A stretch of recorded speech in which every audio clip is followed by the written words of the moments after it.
Good morning, friends. Today I will discuss about parliamentary committees, which is very useful for the Group 1, Group 2, and also SSC, CGL, RRB, and also useful for the banking examinations also. So let us discuss. దీంట్లో నేను parliament కమిటీస్కి సంబంధించి అంశాలు discuss చేస్తాను. First one will discuss public accounts committee. ఇది 1921లో constitute చేశారు. ఇది దీంట్లో లోక్సభ నుంచి 15 మెంబర్స్, రాజ్యసభ నుంచి 7 మెంబర్స్ ఉంటారు. దీని టెన్యూర్ ఏంటంటే 1 year అనమాట. అంటే దీంట్లో మినిస్టర్స్ ఎవరు కూడా ఉండకూడదు. Ministers it's non minister committee అనమాట. So second one estimates committee. దీంట్లో 30 మంది మెంబర్స్ ఉంటారు. అందరూ సభ్యులు కూడా లోక్సభ నుంచే ఉంటారు. సో ఇది 1950లో కాన్స్టిట్యూట్ చేశారు. దీన్ని మెంబర్స్ని స్పీకర్ అపాయింట్ చేస్తాడు. అండ్ వీళ్ళు పదవీ కాలం 3 years ఉంటుంది అనమాట.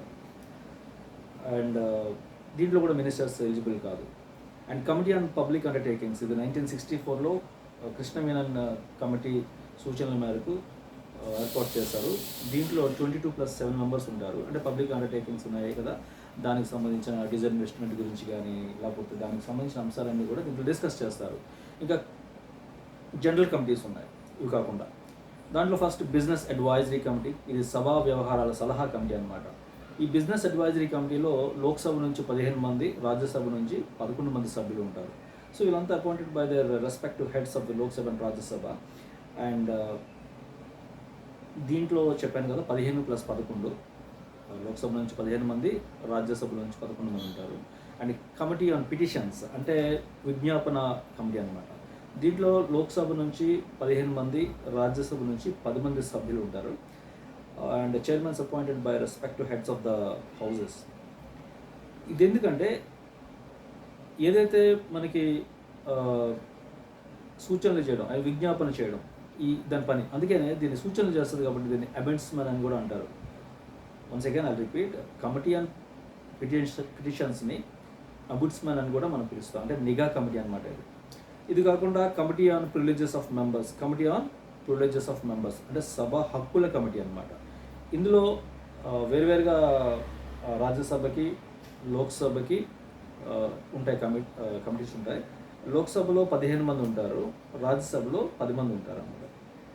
ఈ కమిషన్ ఏం చేస్తుందంటే, ఈ కమిటీ ఏం చేస్తుందంటే, it concern with economical and judicial issues. ఏదైతే పార్లమెంట్కి సంబంధించి ఎకనామికల్ ఇష్యూస్ ఉంటాయో అలాగే జ్యుడిషియల్ ఇష్యూస్ ఉంటాయో ఆ జ్యుడిషియల్ ఇష్యూస్ సంబంధించి అలాగే ఎకనామిక్ ఇష్యూస్ సంబంధించి ఇది డిస్కస్ చేస్తుంది అనమాట. The committee on government assurances అంటే ఏదైతే గవర్నమెంట్ హామీలు ఇస్తుందో ఆ హామీలు ఎంతవరకు నెరవేరాయి, ఆ విషయాలన్నిటి కూడా గవర్నమెంట్ సంబంధించి ఎప్పటికప్పుడు సూచనలు సలహాలు చేయడానికి అని చెప్పి లోక్సభలో అలాగే రాజ్యసభలో దీనికి డిఫరెంట్ కమిషన్స్ ఉంటాయి. లోక్సభలో అయితే 15 మంది సభ్యులు ఉంటారు, లోక్సభలో అయితే 10 మంది సభ్యులు ఉంటారు అనమాట. And committee on delegated legislation అంటే కమిటీ ఆన్ డెలిగేటెడ్ లెజిస్లేషన్ అంటే ఇది ఒక దత్త శాసనాల కమిటీ అంటారు దీన్ని. అలాగే నియోజిత శాసనాల కమిటీ అని కూడా అంటారు. సో దీనికి లోక్సభలో 15 మంది, రాజ్యసభలో 15 మంది, అంటే దీంట్లో హాఫ్ ఆఫ్ సభ్యులు అనే వాళ్ళు ఉంటారనమాట.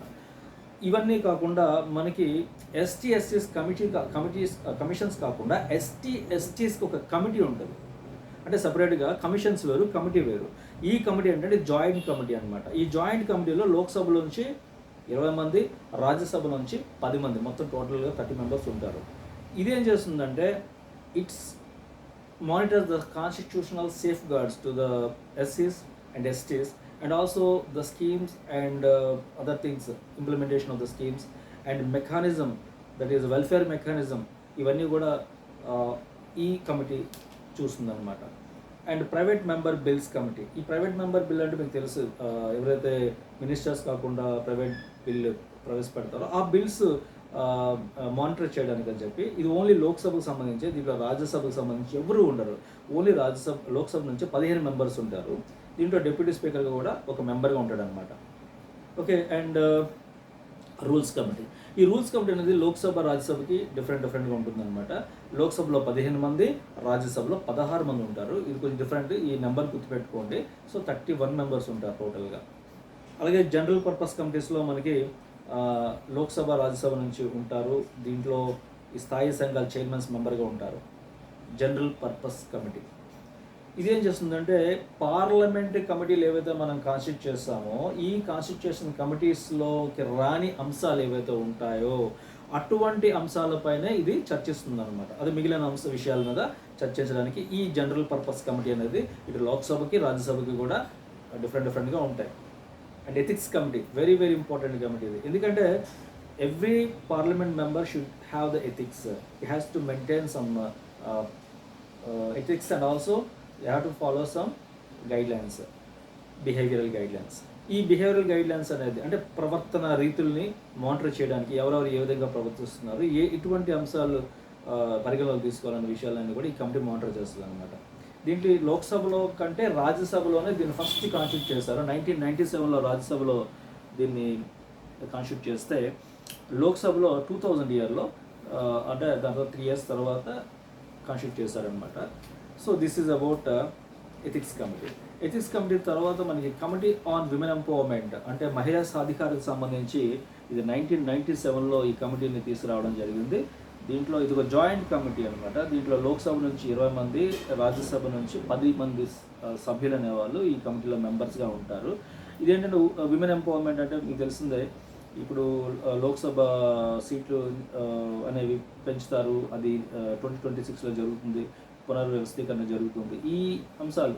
అలాగే ఇప్పుడు మహిళా బిల్ అనేది మనకి పాస్ అయింది, దాంట్లో ఎంతమందిని తీసుకోవాలి, ఎంతమంది ఏ కాన్స్టిట్యూషన్ నుంచి ఎవరెవరు రిప్రజెంట్ చేస్తారనే విషయాలన్నీ కూడా ఈ విమెన్ ఎంపవర్మెంట్ కమిటీ అని చూసుకుంటుంది అనమాట. ఇది కాకుండా లైబ్రరీ కమిటీ. ఈ లైబ్రరీ కమిటీలో 9 members ఉంటారు. లోక్సభ నుంచి 6 members అండ్ రాజ్యసభ నుంచి 3 members ఉంటారు.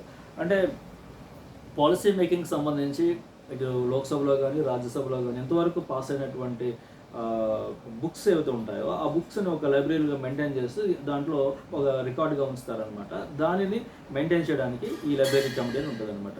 So this is all about the parliament committees. మీకు అర్థమై ఉంటుంది అనుకుంటున్నాను. సాధ్యమైనంత వరకు నేను మీకు చెప్పడానికి ప్రయత్నం చేశాను.